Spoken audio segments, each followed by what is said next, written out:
नमस्कार. आज आपण डिझोल्युशन ऑफ पार्टनरशिप फर्मचा 7 नंबरचा प्रॉब्लेम बघत आहोत. प्रथम आपण प्रॉब्लेम बघूया. Saish, Sumit and Hemant were in partnership sharing profits and losses in the ratio of 2:2:1. They decided to dissolve their partnership firm on 31st March 2019 and their balance sheet as on that date stood as balance sheet as on 31st March 2019. Liability side capital Saish 90,000, Sumit 60,000, Hemant 30,000, loan 12,000, sundry creditors 9,000, bank overdraft 39,000. Asset side plant 1,20,000, debtors 45,000, stock 75,000 आणि total आहे 2,40,000. It was agreed that first Saish to discharge loan and to take debtors at book value. Plant realized rupees 35,000. Stock realized rupees 72,000. Creditors were paid off at a discount of rupees 45. Show realization account, partners capital account and bank account. येथे आपल्याला 3 partners जे साईश, सुमित आणि हेमंत त्यांना dissolution करायचं आहे, म्हणजेच व्यवसाय बंद करायचा आहे आणि त्यांचा प्रॉफिट अँड लॉस रेशो आहे 2:2:1. मग आता आपण बॅलन्स शीटची ॲसेट साईड ट्रान्सफर करूया. मग त्याची एंट्री होते realisation account debit to sundry assets account. Realisation account debit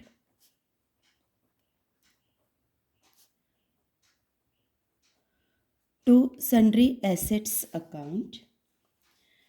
Plant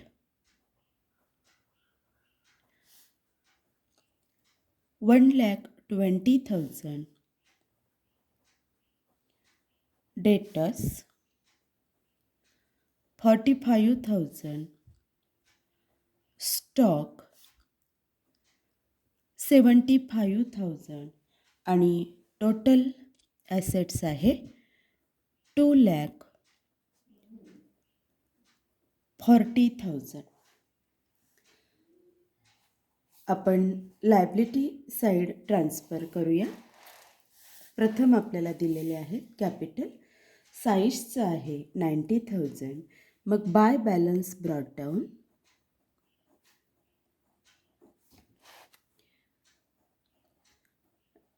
90,000, Sumit 60,000, Hemant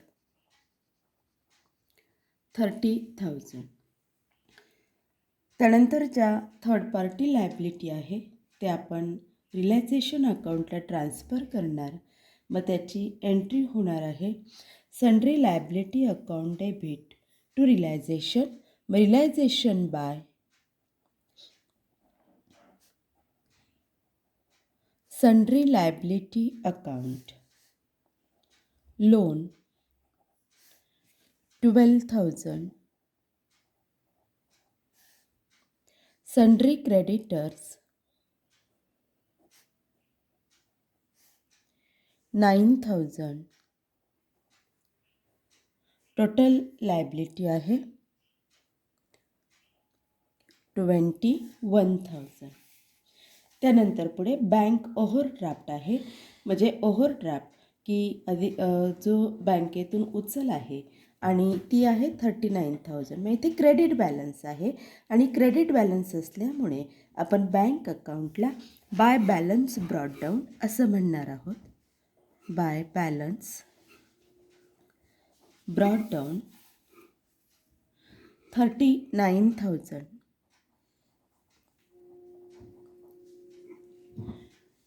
विद्यार्थ्यांनो, इथे ओव्हरड्राफ्ट आहे म्हणून आपण तो क्रेडिट साईडला बॅलन्स मांडलेला आहे. आता ॲडिशनल इन्फॉर्मेशन आपण बघूया. First, Saish to discharge loan and to take debtors at book value.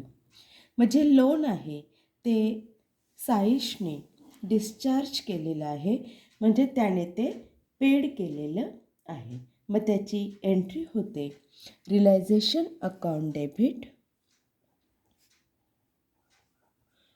To Saish capital account into bracket loan, आणि लोनची अमाऊंट आहे 12,000.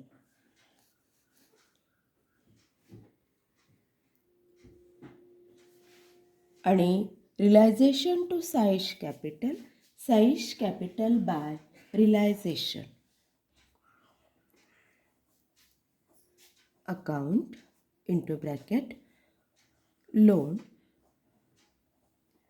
12,000 and to take debtors at book value.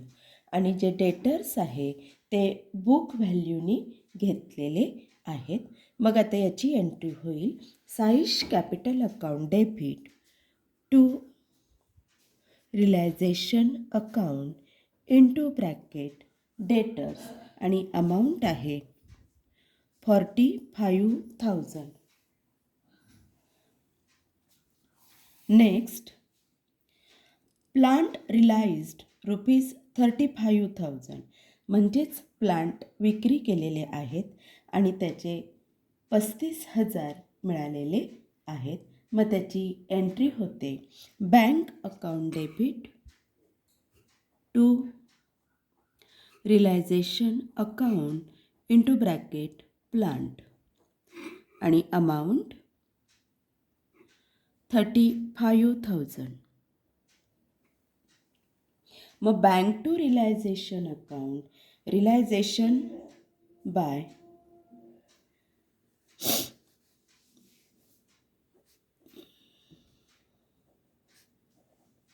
Bank account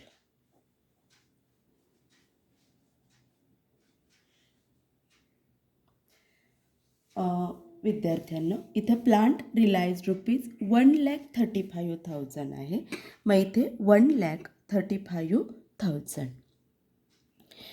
आणि मग bank to realisation account, realisation by bank into bracket plant 1,35,000. Third, stock realised ₹72,000. Stock realised केलेला आहे, म्हणजेच विक्री केलेली आहे आणि त्याचे मिळालेले आहेत 72,000. मग त्याची एंट्री होते bank account debit to realisation account into bracket stock, आणि स्टॉक आहे 72,000. आणि मग bank to realisation by bank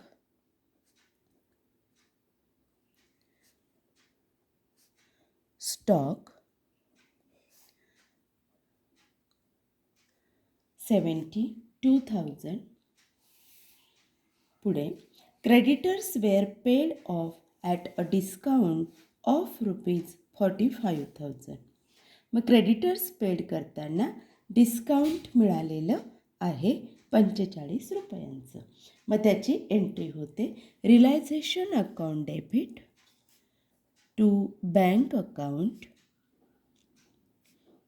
creditors. मग आता 45 डिस्काउंट आहे आणि क्रेडिटर्सची अमाऊंट आहे 9,000. मग डिस्काउंट मिळालेला आहे तर ती अमाऊंट होणार आहे 8,955. मग realisation account debit to bank by realisation creditors 8,955. आता इथे आपल्या एंट्रीज झालेल्या आहे किंवा ॲडिशनल इन्फॉर्मेशन दिल्याप्रमाणे आपण कृती केलेली आहे. मग आता विद्यार्थ्यांनो आपण रिलायझेशन अकाउंट क्लोज करूया. मग आता जर आपण बघितलं डेबिट आणि क्रेडिट बघितले तर या ठिकाणी क्रेडिटची टोटल ही जास्त होताना दिसते आहे. विद्यार्थ्यांनो आपण जे partners capital to realisation account debtors आहे त्याचं एक पोस्टिंग राहिलं आहे आपलं credit posting. Partners capital account debit to realisation account realisation by Saish capital account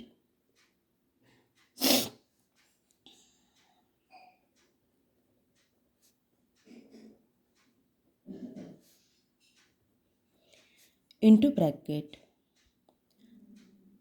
debtors. मग डेटर्सची अमाऊंट आहे 45,000.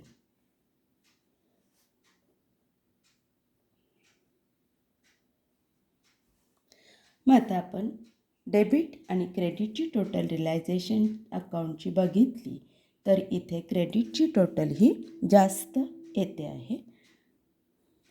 मग क्रेडिटची टोटल येते 2,73,000.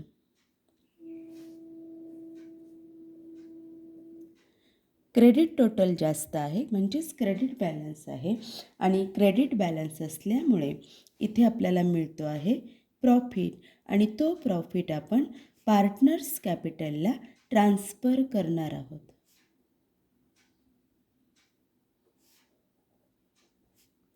प्रॉफिट मग पार्टनर्स आहेत साईश, सुमित आणि हेमंत. साईशचा हिस्सा आहे 2/5, सुमित 2/5 आणि हेमंत 1/5. म्हणजे 5वा भाग हेमंतला, दुसरा भाग साईशला आणि सुमितला सुद्धा दुसरा भाग आपल्याला द्यायचा आहे. मग आपण जर बघितलं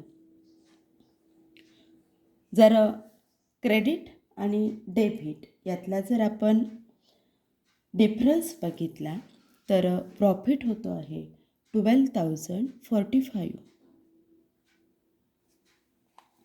आणि मग ह्या 12,045 याला जर आपण 5ने भाग दिला तर आपल्याला अमाऊंट मिळते 2,409 आणि मग जर 2ने याला गुणलं तर गुणाकार केला तर 4,818 आणि 4,818 अशा पद्धतीने साईश, सुमित आणि हेमंतला प्रॉफिट हा डिस्ट्रीब्यूट आपण केलेला आहे. आणि मग हा प्रॉफिट जो आहे तो कॅपिटल अकाउंटला आपण ट्रान्सफर केलेला आहे by realisation account.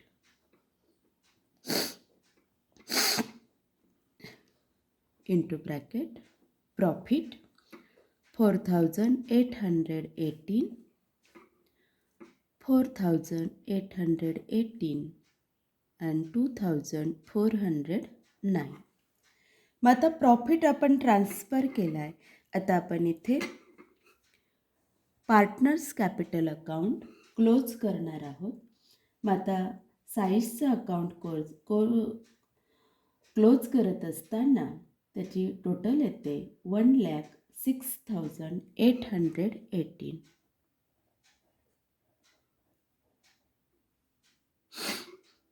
सुमितचं account close करताना 64,818 आणि हेमंतचं अकाउंट क्लोज करताना 32,409.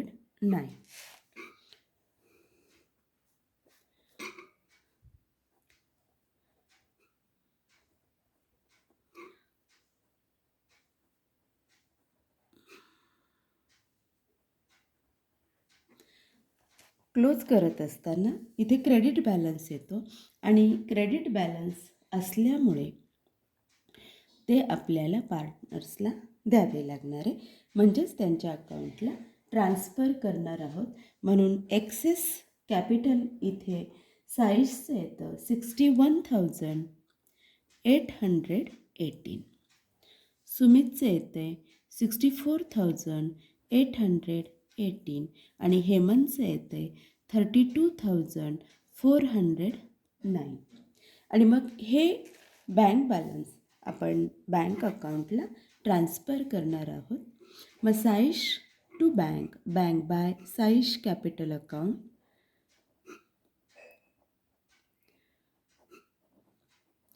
61,818. Sumit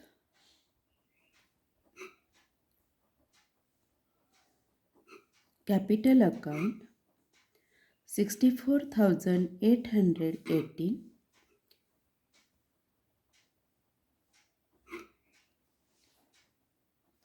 Hemant capital account 32,409.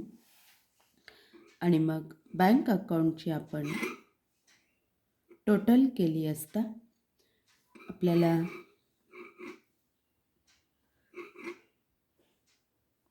2,07,000 total येते. आणि इथे बँक अकाउंट टॅली होतं. या प्रॉब्लेमचं असं वैशिष्ट्य की इथे आपल्याला बँक ओव्हरड्राफ्ट दिलेला आहे आणि तो बँक ओव्हरड्राफ्ट आपण क्रेडिट साईडला मांडलेला आहे. त्याचा बॅलन्स आपण क्रेडिटला बाय बॅलन्स ब्रॉडडाऊन मांडलेला आहे. बाकी प्रॉब्लेममधील ज्या इतर बाबी आहेत त्या मात्र आपण आत्तापर्यंत सोडविलेल्या आहेत. मग आपण प्रथम लायबिलिटी ट्रान्सफर केल्या, त्यानंतर ॲसेट्स ट्रान्सफर केल्या, बँक ओव्हरड्राफ्ट आपण क्रेडिट साईडला मांडून घेतला, सायशने लोन पेड केलेलं आहे आणि डेटर्ससुद्धा त्याने स्वीकारलेले आहेत. प्लांट आणि स्टॉक रिलाइज्ड केलेले आहे, त्याच्या पण आपण एंट्रीज केल्या.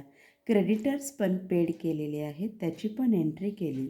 आणि मग प्रॉफिट हा पार्टनर्सना डिस्ट्रीब्यूट केला आणि मग त्यांचा जो क्रेडिट बॅलन्स आला म्हणजेच एक्सेस कॅपिटल आलं ते आपण बँक अकाउंटला ट्रान्सफर केलेलं आहे. अशा पद्धतीने आपण प्रॉब्लेम सॉल्व केलेला आहे. धन्यवाद.